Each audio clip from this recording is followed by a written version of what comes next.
So hello everyone, माझं नाव भावना मिश्रा आहे और मैं COEP CS की स्टूडेंट हूँ।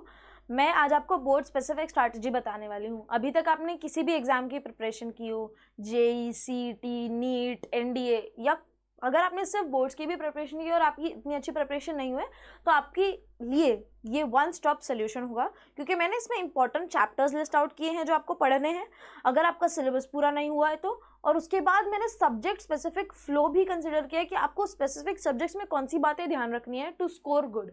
ओके, सो या late us go with the video. और सबसे पहले हम फिजिक्स की बात करेंगे। फिजिक्स मैक्सिमम बच्चों को मैंने देखा है बहुत डिफिकल्ट लगती है, तो अगर आपका सिलेबस पूरा नहीं भी हुआ है तो I have given you some chapters जो कि 6 और 7 मार्कर्स है, जैसे कि आप देख सकते हैं 6 और 7 मार्कर्स, राइट। तो rotation dynamics, mechanical properties of fluids, KTG, thermodynamics, electromagnetic induction, AC circuit, structure of atoms and nuclear and wave optics, ये इंपॉर्टेंट चैप्टर्स है जो मैक्सिमम वेटेज के लिए हैं। अगर आप ये चैप्टर्स ढंग से कर लेते हैं then you will be able to have a decent enough score. आपका काफ़ी अच्छा स्कोर आ जाएगा। अगर 70 मार्क्स का पेपर है तो आप अगर ये चैप्टर्स और MCQ सारे सही कर लेते हैं तो यू कैन एस इट, आप 50 के ऊपर आराम से जा सकते हैं, राइट। अब हमारे ये तो इंपॉर्टेंट चैप्टर्स की बात हुई। Now next let us go for subject specific strategies which I told you during the before starting the video. So yeah, तो points to note। तो अभी आपको the question is what to do and how to do। अगर अभी आपने कोई particular chapter नहीं पढ़ा यार, आपका कोई भी चैप्टर अच्छे से नहीं हुआ, तो सबसे पहले आपको क्या करना है, वन शॉट उस चैप्टर के आपको एक ओवरव्यू लेना है। उसके बाद डेरिवेशन प्रैक्टिस करना है 3 टाइम्स। मैं कह रही हूँ 3 times and I mean it, 3 times आपको डेरिवेशन प्रैक्टिस करना ही है। बिकॉज हम एक बार डेरिवेशन प्रैक्टिस करते हैं तो हमें वो याद नहीं रहता है, और एक बार डेरिवेशन प्रैक्टिस करके we do not remember it as efficiently as it has to be।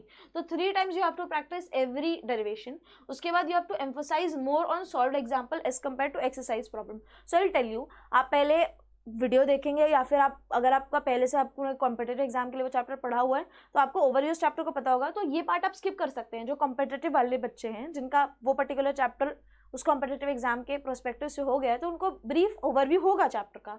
उसके बाद आप सीधा डेरिवेशंस प्रैक्टिस करने के लिए जाइए जो टेक्स्ट बुक में दिए हुए हैं, ठीक है। उसके बाद टेक्स्ट बुक को as much as possible, it is your Bible for every subject. Boards के लिए text book is your Bible, उस पर बहुत ज़्यादा एम्फोसाइज करना है। उसके बाद solve example I would consider, जो आप एक्सरसाइज प्रॉब्लम है उससे ज़्यादा सॉल्व एग्जाम्पल पे एम्फोसाइज दीजिए, क्योंकि सॉल्व एग्जाम मैंने देखा है वैसे के वैसे चले आते हैं, एक्सरसाइज के प्रॉब्लम थोड़े से कॉम्प्रिहेंसिव होते हैं, ठीक है। तो फिजिक्स के स्पेसिफिक आप सॉल्व एग्जाम्पल पे थोड़ा सा ज़्यादा एम्फोसिस दीजिए। और मैं कह रही हूँ हमने जो कॉम्पिटेटिव के लिए प्रिपरेशन की होती है ना उसमें हमें रफ वर्क करने की आदत हो जाती है, तो मैं बताऊँगी आपको स्टैंडर्ड फॉर्मेट में हमें लिखने की प्रैक्टिस करनी है। जैसे गिवन लिख लिया, गिवन देन टू फाइंड, उसके बाद फॉर्मूला, ये स्टैंडर्ड पैटर्न होता है जो बोर्ड्स के लिए, उसको फॉलो करने का प्रैक्टिस आपको अभी से स्टार्ट करना पड़ेगा ताकि पेपर में आप अच्छे से लिख पाएँ। Presentation is of most important for board and मैं जितना भी एम्फोसिस दूँ उतना कम है प्रेजेंटेशन के लिए। उसके बाद अब हाउ टू डू, मैंने जैसे बताया थ्योरी की वीडियो देखिए, या अगर आपको पहले से ओवरव्यू है तो you can skip this part. जिसने पहले नहीं देखा वो ये पार्ट स्किप, जिसने पहले नहीं पढ़ा है उसको ये पार्ट करना पड़ेगा, बट जिसने करा हुआ है like this chapter for quantitative उसको आइडिया होगा, तो आपको ये पार्ट स्किप कर देना है। फिर आप सीधा डेरिवेशंस पे जाएंगे, फिर शॉर्ट नोट्स और फॉर्मूला शीट बहुत इंपॉर्टेंट है। अगर आपने अब तक फॉर्मूला शीट और शॉर्ट नोट्स नहीं बनाया ना तो जितने चैप्टर्स आपने पढ़े हैं सबसे पहले आपका काम होगा to make formula sheet and short notes. Chemistry के लिए मोस्टली शॉर्ट नोट्स, फिजिक्स के डेरिवेशंस के लिए शॉर्ट नोट्स, और शॉर्ट नोट्स बहुत ज़्यादा कॉम्प्रिहेंसिव नहीं होने चाहिए। मैक्सिमम एक चैप्टर को एक पेज में आना ही है, आगे पीछे करके 1 chapters to fit in 1 page. Last day revision में काफ़ी काम आता है formula sheet and short notes. फिर सॉल्व एग्जाम्पल जैसे मैंने बताया, और अभी टाइम नहीं बचा है तो आप एक्सरसाइज प्रॉब्लम स्किप करके सीधा प्रीवियस ईयर न्यूमेरिकल्स देखिए। That will give you a better understanding of what sort of questions are been asked into your boards, ठीक है। तो ये हमारी सब्जेक्ट्स, और उसके बाद अगर आपके पास टाइम बच गया, आपने पढ़ लिया है पहले से, वैसे मोस्टली एक्सरसाइज के प्रॉब्लम्स नहीं हो पाएंगे अभी क्योंकि बहुत ही कम टाइम बचा है, बट इवन दो अगर आपका पहले से पढ़ के हो गया अच्छे से तो you can go for exercise problems as well। Now let us go to chemistry। Chemistry की अगर हम बात करें तो केमिस्ट्री में मैंने आपके लिए इंपॉर्टेंट चैप्टर्स लिस्ट आउट कर दिए, ठीक है। केमिस्ट्री के regarding group elements of group 16, 17 और 18, ये थोड़ा बड़ा चैप्टर है, बट अगर आपने इसको पढ़ लिया तो ये 8 मार्क्स के लिए आता है, which is a big number, which is a big chunk. ये दोनों थोड़े थोड़े बड़े चैप्टर्स हैं, आई नो बड़े हैं, थोड़े थियोरेटिकल भी हैं, थोड़ी डिफिकल्टी होगी, बट आई वुड सजेस्ट थोड़ा सा पेन टॉयल करके you please study this chapter, क्योंकि 8 मार्क्स के लिए आ रहे हैं स्ट्रेट फॉरवर्ड, आपके 16 नंबर तो ये ही 2 चैप्टर से हो जाएंगे, ठीक है। और ये बोर्ड्स का स्टैंडर्ड मार्किंग वेटेज है, तो इस हिसाब से ही आने वाला है। Coordination compounds for 7 marks, halogen derivatives for 7 marks, alcohol, phenol, ether. और मैं आपको एक सजेशन दूंगी, फिजिकल को एक चैप्टर की तरह कंसीडर कीजिए, पूरे फिजिकल केमिस्ट्री को, ऑर्गेनिक केमिस्ट्री को एक चैप्टर की तरह कंसीडर कीजिए, और इनऑर्गेनिक केमिस्ट्री को एक चैप्टर की तरह कंसीडर कीजिए, क्योंकि ऑर्गेनिक में बहुत ज़्यादा कोरिलेशन है। हम टेलिंग आपने हैलोजन डेरिवेटिव किया होगा तो आपने देखा होगा हैलोजन डेरिवेटिव के जो प्रिपरेशन के मेथड है हैलोजन से अल्कोहल बनाने के, वो आपको अल्कोहल फिनॉल ईथर में मिलेंगे। तो there is a lot of correlation between physical, organic और इनऑर्गेनिक, अपने आप में एक अलग अलग चैप्टर्स हैं। आई वुड सजेस्ट, तो अगर आप ऑर्गेनिक अच्छे से कर लेंगे तो पूरी ऑर्गेनिक का आपके इतने नंबर बन रहे हैं। अमाइंस आप स्किप कर सकते हैं क्योंकि वो सिर्फ 4 मार्क्स के लिए, बट वो छोटा चैप्टर है, तो it is pretty much doable. और अगर आप ये तीनों chapters you manage to study well, then organic में आपका जो अमाइंस है वो काफ़ी ईजी जाएगा। उसके बाद जो फिजिकल केमिस्ट्री के 2 मोस्ट इंपॉर्टेंट चैप्टर्स हैं which are for 8 marks is your electrochemistry and your thermodynamics. Electrochemistry and thermodynamics are very very important chapters, 8 marks के लिए आ रहे हैं जैसा कि आप देख पा रहे हैं। तो ये हमारी इंपॉर्टेंट चैप्टर्स की लिस्ट हो गई, मोस्ट इंपॉर्टेंट चैप्टर्स की, मतलब हाईएस्ट वेटेज वाले चैप्टर्स की, ठीक है। अब इसके बाद हम specific strategy for chemistry consider करेंगे। अब points to note for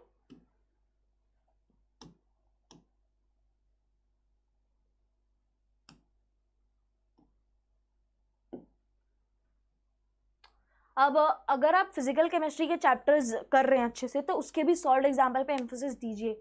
as I said कि जो हमारे एक्सरसाइज के प्रॉब्लम्स है वो थोड़े से कॉम्प्रिहेंसिव हो जाते हैं, तो कॉन्सेप्ट बिल्डिंग के टाइम जब आप चैप्टर पहली बार पढ़ रहे हैं, अगर आपने पहले नहीं पढ़ा है तो सॉल्व एग्जाम्पल आपको सॉल्व करना ही है, ठीक है। और उसके बाद ऑर्गेनिक और इनऑर्गेनिक में आपको एक्सरसाइज प्रॉब्लम्स करनी है, उससे आपको बेसिक ब्रीफ आइडिया आ जाएगा, क्योंकि ऑर्गेनिक में मुझे नहीं लगता इतने ज़्यादा सॉल्व एग्जाम्पल दिए गए हैं टेक्स्ट बुक के बीच में, थोड़े बहुत हैं, आप वो कर लीजिए, बट एक बेटर अंडरस्टैंडिंग होने के लिए आपको केमिस्ट्री की एक्सरसाइज प्रॉब्लम्स करनी है for inorganic, IOC for inorganic chemistry and organic chemistry के लिए, ठीक है। और मेक शॉर्ट नोट्स, ये तो बहुत इंपॉर्टेंट है इस केमिस्ट्री में, तो you can't survive without short notes, और सिर्फ 2 दिन का टाइम है, इतने में पूरी टेक्स्ट बुक रिवाइज करना is not that possible. Page wise page आप नहीं रिवाइज कर पाएंगे, इवन इफ आपने हाईलाइट किया हुआ है सब कुछ जो भी है, बट शॉर्ट नोट्स से जो रिविजन की एफिशिएंसी है वो 3 टाइम्स 4 टाइम्स हो जाती है, आपके दिमाग में वो चैप्टर छप जाता है जितनी बार वो शॉर्ट नोट्स रिवाइज करते हैं। पेपर के एक दिन पहले शॉर्ट नोट्स बहुत काम आते हैं, and this is my personal experience. उसके बाद अगर आपको ऑर्गेनिक केमिस्ट्री थोड़ी डिफिकल्ट लग रही है, मेरे जूनियर्स हैं कुछ, उन्होंने मुझे कहा कि ऑर्गेनिक बहुत डिफिकल्ट लग रही है, हम कैसे पढ़ें, तो आई will give you A flow. अगर आपने अब तक ऑर्गेनिक को हाथ भी नहीं लगाया है तो what you can do is, आप सारे चैप्टर्स के पहले नॉमेनक्लेचर करेंगे, सारे चैप्टर के नॉमेनक्लेचर, यानी जितने भी नॉमेनक्लेचर हैं जो बॉक्स बने हुए हैं ना हमारे टेक्स्ट बुक में, जिसमें हमारा स्ट्रक्चर दिया हुआ है, कॉमन नेम फिर नॉमेनक्लेचर, उस बॉक्स को अच्छे से कर लो। तो कॉमन नेम एंड नॉमेनक्लेचर आप पहले अच्छे से करेंगे, उसके बाद नेम रिएक्शंस करेंगे। नेम रिएक्शंस काफ़ी ज़्यादा पूछते हैं, यू नो डायरेक्ट क्वेश्चन आ जाता है नेम रिएक्शन से, तो नेम रिएक्शन उसके बाद करेंगे। Then you will go for preparation methods, MOP, methods of preparation of that particular topic. अगर आपके ये चारों अच्छे से हो गए तो मेजॉरिटी पार्ट आपका हो गया है, इससे इतने ज़्यादा क्वेश्चन आते नहीं। फिर आप फिजिकल प्रॉपर्टीज कर लीजिए, केमिकल प्रॉपर्टीज कर लीजिए और यूजेस कर लीजिए, but I would suggest, I will give star to 3 star to these. Nomenclature से तो काफ़ी सवाल आते हैं और नेम रिएक्शन से भी, ये चारों इंपॉर्टेंट है, ठीक है, ये चारों इंपॉर्टेंट है। ये आप, अगर आपके पास टाइम है तो you can go for them, but अगर टाइम नहीं है तो फिर just revise these 4 things, just study these 4 thing अच्छे से, you know, in the best possible manner, ताकि इससे कोई सवाल आए अगर ऑर्गेनिक में तो आप वो कर पाएँ, ठीक है।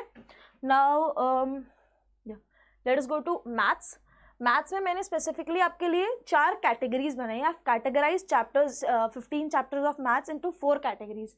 पहला है इजी एंड शॉर्ट, दूसरा है इजी बट लेंदी, तीसरा है मॉडरेट और फोर्थ है डिफिकल्ट। इंटीग्रल कैलकुलस हम सबको पता है, इंटीग्रल कैलकुलस थोड़ा सा डिफिकल्ट जाता है सबको, तो वो मैंने डिफिकल्ट वाली कैटेगरी में रखा है। Easy and short, mathematical logic काफ़ी इजी चैप्टर और काफ़ी हाई वेटेज वाला चैप्टर है। 8 मार्क्स के लिए आप देख रहे हैं, अरे 8 marks means a lot, you know. उसके बाद पेयर्स ऑफ स्ट्रेट लाइन, ये भी काफ़ी इजी चैप्टर्स है। कुछ फॉर्मूला के अराउंड ये चैप्टर रिवॉल्व हो रहा होता है, ज़्यादा कुछ पेयर्स ऑफ स्ट्रेट लाइन में मुझे भी दिखानी है।